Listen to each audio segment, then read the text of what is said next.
D'où venait ma grand-mère, ma Baba Fanny? Jusqu'à récemment, la Galice, la province polonaise qui faisait partie de l'Empire austro-hongrois à l'époque où elle est née, était tout ce que je savais. Chaque fois que cela revenait, ce qui n'était pas souvent, ma grand-mère disait qu'elle était d'Autriche. Fin de la conversation. Quand elle est née, selon ses enfants, lorsqu'elle est décédée, elle avait environ 94 ans. C'est donc resté comme ça jusqu'en novembre 2020, quand un texto arrive de mon cousin Alan à Winnipeg. Je le cite en traduction. « Salut les gars, je faisais le ménage chez ma mère et suis tombé sur des documents fascinants. J'ai joint des photos ici. Parmi les documents photographiés, il y en avait un en polonais. Une rapide traduction Google, mes excuses, de l'entête a confirmé qu'il s'agissait de l'acte de naissance de ma Baba Fanny. Récupéré quand ma tante se préparait à quitter sa maison pour déménager dans une résidence, le document a langui dans un tiroir de sa table de chevet pendant de nombreuses décennies. Il a rapidement résolu certaines des inconnues les plus élémentaires pour moi, avec lesquelles j'avais vécu pendant plus de 60 ans, mais seulement pour me confronter à bien d'autres. Pourtant, le message n'est pas arrivé dans un vide complet. À l'époque, je lisais une superbe thèse sur les rapports entre histoire et fiction dans The Lost, Les Disparus en français, Looking for 6 of 6 Million de Daniel Mendelsohn. Ici, le célèbre classiciste raconte comment il a sillonné le monde dans l'espoir de reconstituer la mort et la vie de son grand-oncle et de sa famille dans la Galice occupée par les nazis. Voici un texte qui habitait à proximité des endroits mêmes où ma grand-mère avait passé son enfance. Sauf que jusqu'à ce que ce texto arrive, je ne savais pas de quels endroits précis il s'agissait. Maintenant, j'ai été en possession de mots qui localisaient de manière spécifique l'existence de ma grand-mère et l'existence de ses parents avant qu'elle ne vienne en Amérique du Nord. Que feraient ces mots aux images que j'avais concoctées de ce passé, images formées à partir de ce que j'avais lu ou vu dans les livres, des films, des archives et des musées, qui résidaient dans moi comme quelque chose de profondément impersonnel. Déjà, la faible lumière de l'acte de naissance me suffisait pour me souvenir d'un jour où, à l'improviste, ma grand-mère a commencé à me raconter son voyage à Vienne lorsqu'elle a quitté la Galice pour venir en Amérique. Je me souviens de sa voix qui s'envolait et de ses mains qui bougeaient de manière expressive alors qu'elle rappelait la grandeur de la guerre de Vienne. C'était la première et la dernière fois que ma grand-mère m'a évoqué un détail de son passé européen. Par contre, je savais déjà que dans ses premiers mois en Amérique du Nord, ma Baba était une habitante d'un tenement dans le Lower East Side de New York et travaillait dans une usine, comme elle a dit, très probablement dans l'industrie de vêtements. Maintenant, je sais qu'elle avait 16 ans à l'époque. Qu'est-ce qui aurait poussé ma grand-mère adolescente et son frère aîné à quitter New York pour la prairie canadienne? Certes, Winnipeg était l'une des villes les plus dynamiques d'Amérique du Nord et la troisième en importance du Canada. Donc, le frère de ma grand-mère y a-t-il vu une opportunité? Ce qui a réglé l'affaire, m'a-t-on dit, c'est quand ma grand-mère a été agressée devant une banque à New York, où elle avait retiré des fonds pour acheter un passage vers l'Amérique du Nord pour ses parents. Cette catastrophe l'a-t-elle laissée impuissante face à l'insistance de son frère pour qu'ils émigrent une fois de plus, cette fois-ci au Canada? Je n'ai aucune idée si cette version s'approche de la vérité. Et en tout cas, Cela n'explique pas pourquoi ses parents ne sont jamais arrivés en Amérique au cours du quart de siècle suivant. C'est un sujet dont nous avons été activement découragés de ne jamais discuter.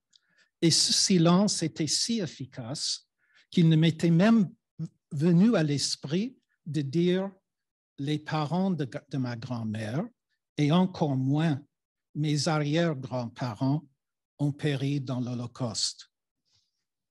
Pendant la plus grande partie de ma vie, je n'ai jamais pensé à eux comme mes arrière-grands-parents. Et comment pourrais-je? Leur passé m'était encore plus obscur que celui de ma grand-mère. Il n'y avait pas de fil d'Ariane, car en fait, il n'y avait même pas de labyrinthe, juste un terrain obscur de destruction dans lequel, tels des spectres, mes ancêtres avaient disparu et qui continuent de hanter avec des millions d'autres. Maintenant, avec l'acte de naissance, j'ai été confronté à de nouvelles possibilités. En premier lieu, l'envie généalogique. Le désir relativement simple d'en savoir plus sur une lignée dont les détails s'étendent à peine 3 générations avant moi. Une telle quête, si je la poursuivais, me plongerait dans l'univers des shtetl. Dans la culture populaire nord-américaine, le mot s'est teinté de nostalgie. Il traduit l'existence précaire, désormais folklorisée, des Juifs de l'Anatevka fictive en Russie, mais pas la sophistication d'une ville galicienne comme Zlotchov, où l'acte de naissance de ma grand-mère a été enregistré. Zlotchov, sur la principale voie ferrée entre les villes de Lemberg, Lviv, et Tarnopol, est l'une des plus anciennes colonies juives de Galice. La plupart des photos du livre du souvenir de Zlotchov montrent des gens vêtus de vêtements modernes, voire élégants, tandis que plusieurs articles témoignent de la vie politique et culturelle juive dynamique de la ville. Pourtant, mes arrière-grands-parents n'habitaient pas Zlotchov. Ma grand-mère est née à Skvarsava, un hameau à quelques kilomètres de là. La profession de son père est répertoriée comme marchand. Alors peut-être qu'il possédait un magasin général ou était un petit commerçant. Il est fort probable que si mes arrière-grands-parents étaient morts de mort naturelle dans les années qui ont précédé l'occupation nazie de l'Est de la Galicie, la nouvelle aurait été communiquée et des archives auraient existé. Je me souviens qu'on m'a dit que des lettres arrivaient régulièrement du vieux pays, mais un jour, les lettres ont cessé. Contrairement à Mendelssohn, j'ai très peu voyagé sur la piste documentaire.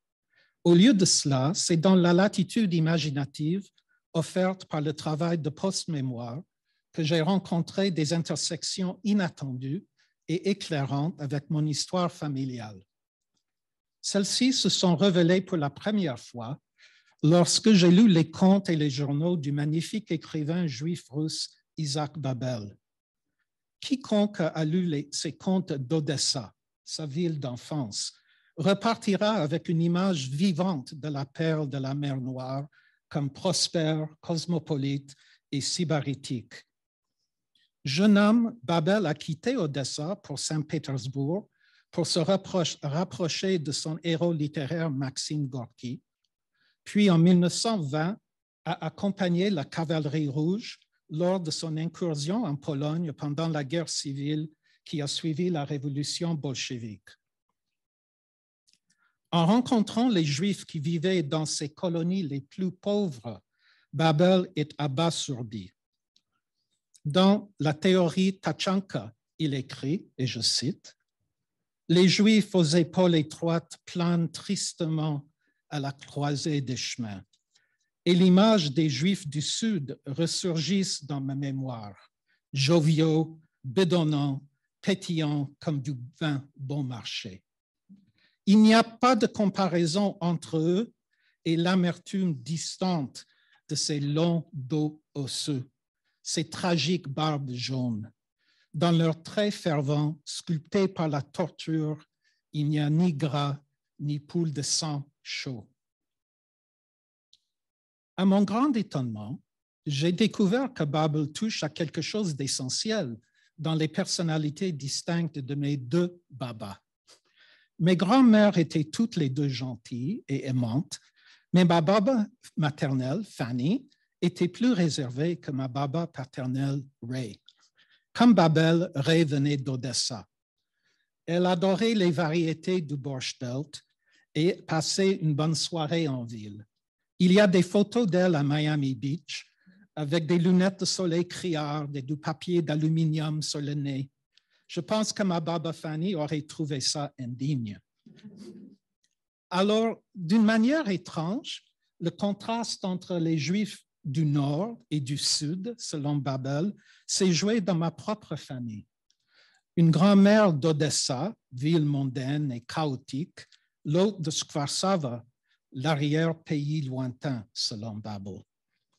Bien sûr, les Juifs du Sud ont également été victimes de pogroms, et finalement, les Juifs du Nord et du Sud se sont retrouvés sur la voie de l'émigration.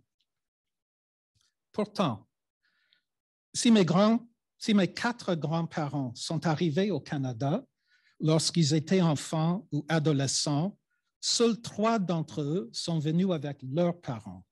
Leurs histoires ne m'inspirent aucune vide anxiogène, aucune mémoire truée, pour reprendre le terme d'Henri Razumov.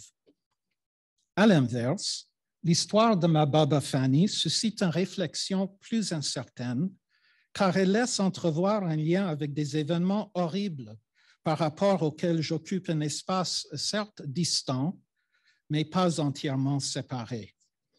Je pense que je ne saurai jamais précisément pourquoi les parents de ma baba ne sont jamais arrivés en Amérique, même si mes recherches m'ont présenté plusieurs scénarios possibles, tous plus horribles et déchirants les uns que les autres. Désormais, je ne peux plus penser à ce continuum brisé et la catastrophe qu'il a occasionnée en termes abstraits et désincarnés.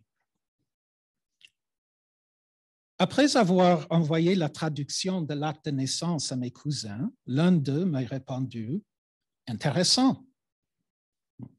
Il avait raison, bien sûr, c'était intéressant. Alors pourquoi ne pas le laisser là? Une recherche insaisissable d'autres preuves documentaires remplirait-elle nécessairement la promesse d'une meilleure forme de connaissance sur mes arrière-grands-parents? Mon désir, et je réalisais, n'était pas une généalogie plus étendue pour elle-même, mais plutôt d'explorer ce que le voyage de ma grand-mère et son héritage impliquent pour moi.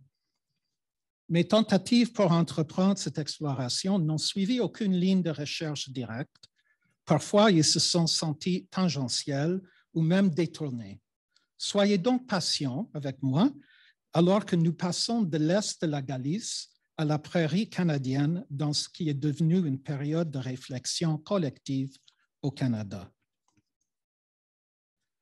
Enfant, j'ai passé de nombreux étés heureux au parc national du Mont Riding, une étendue vallonnée de forêts parsemées de lacs, à environ 3 heures de route de Winnipeg.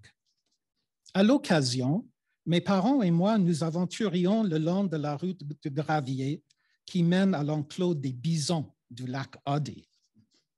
En chemin, nous passerions devant un dit cimetière indien. Me suis-je demandé à l'époque comment un cimetière indien se retrouvait en pleine forêt, d'autant plus qu'aucun Indien ne semblait habiter à proximité? La question semble naïve maintenant, une question qu'un enfant pourrait poser sans être malhonnête, mais même ainsi, il est peu probable que je l'ai formulée en ces termes à l'époque. Pour moi, le cimetière était une curiosité, un élément vaguement dérangeant, sans commune mesure avec la vie récréative et insouciante qui rythmait mes vacances d'été dans le parc. Je comprends maintenant que sa conservation jouait pour moi comme le reste d'un peuple qui était parti ou disparu. En fait, la population autochtone avait été déplacée, une violation des droits issus des traités qui avaient été contestés dès le début. Lorsque, à la fin du 19e et au début du 20e siècle, le gouvernement canadien a cherché à attirer des colons européens dans la prairie, les Juifs n'étaient guère en tête de liste pour la colonisation rurale. Mais certains membres de ma famille ont vécu brièvement dans des colonies agricoles juives ou étaient des marchands dans des petites villes des prairies. Dans Prairie Kaddish, la Montréalaise Isa Millman réfléchit sur sa visite au cimetière de la colonie agricole juive de Lipton, en Saskatchewan. Elle remarqua immédiatement que, contrairement à la tradition ashkénaze, les défunts étaient enterrés dans des tombes protégées par des petites maisons.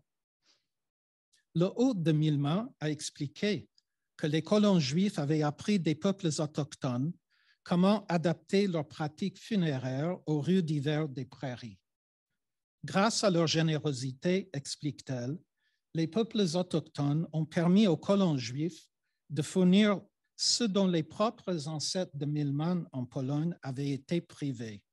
Et je cite, « à l'endroit où tant d'êtres chers ont été contraints à l'oubli et où ils ont subi l'ultime humiliation de la disparition de l'histoire, sans même une tombe pour prononcer leur humanité. » Je ne peux que supposer que c'est précisément l'oubli auquel mes arrière-grands-parents ont été condamnés. Ce que je retiens également du récit de Millman, c'est la prise de conscience naissante de son implication dans l'oppression continue des Autochtones dans les pays où ses ancêtres ont été amenés à s'installer. Un pays où, au moment où j'écris, recul d'horreur et de colère à la découverte, dite, de tombes non marquées sur le terrain des pensionnats indiens. Des enfants dont le décès n'a été ni signalé, ni reconnu à leurs parents et qui ont reçu l'humiliation ultime que eux aussi disparaissent de l'histoire sans même une tombe pour prononcer leur humanité. Si j'avais écrit cet essai il y a ne ce serait qu'un an, il est peu probable que le spectre de la tombe anonyme ait tant hanté le parcours que je me suis donné à raconter. Néanmoins, il était déjà clair pour moi que ma grand-mère avait reçu une chance décisive dans la vie, qu'elle a pu venir au Canada, à Winnipeg. Là, elle s'est installée sur une terre à peine arrachée aux populations autochtones qui l'habitaient depuis des millénaires. Pour des colons urbains comme ma grand-mère, l'histoire de la jonction des rivières Rouges et Assiniboine en tant que lieu de rencontre millénaire des peuples autochtones aurait déjà été rendue opaque par l'histoire impériale britannique que les pères de la ville cherchaient à inculquer aux immigrants. Mais aujourd'hui, je reconnais qu'en tant qu'héritier de la bonne fortune de ma grand-mère, je suis impliqué dans les déplacements dont elle et moi avons bénéficié. Ici, je m'inspire du The Implicated Subject de Michael Rothberg, pour qui, et je cite, la reconnaissance de sa position de bénéficiaire involontaire d'injustice représente une condition nécessaire, sinon suffisante, pour un désengagement de l'implication et la construction d'une solidarité avec ceux qui souffrent directement de l'injustice de nos enchevêtrements indirects. Fin de la citation. La solidarité est ici présentée comme le moment de la praxis qui découle logiquement, mais inévitablement de la solidité des preuves présentées. Mais je dirais que la solidarité est aussi au préalable un état affectif, à la fois galvanisé et fortifié par la mémoire. Je peux également voir comment mon expérience se rapproche de l'idée de Rothberg de mémoire multidirectionnelle, où, et je cite, la mémoire fonctionne de manière productive par la négociation, les références croisées et l'emprunt, et où le résultat d'un conflit de mémoire n'est pas moins de mémoire, mais plus. Donc, il ne s'agit pas ici de comparer des souvenirs, ni de les mettre en concurrence les uns avec les autres. Au lieu de cela, la solidarité et l'action sont réalisées à travers un processus de reconnaissance de la similitude différenciée. Je dirais que la capacité multidirectionnelle dont parle Rothberg dépend une large mesure de l'intériorisation de la mémoire en tant que tissage unique de sources documentaires, de récits mythiques transmis de génération en génération et de lieu en lieu, et des correspondances entre les expériences individuelles à des moments dans le temps qui sont ravivées et remodelées au contact des autres. En d'autres termes, la mémoire personnelle est avant tout associative et c'est l'affect généré par ces images associatives qui peut déclencher l'action. Dans mes mémoires réordonnées, des vies sans papier et des gens vidés de leurs marqueurs mémoriels se parlent à travers les âges et les océans. Elles honorent le passé galicien juif en créant une obligation de soin dans le présent.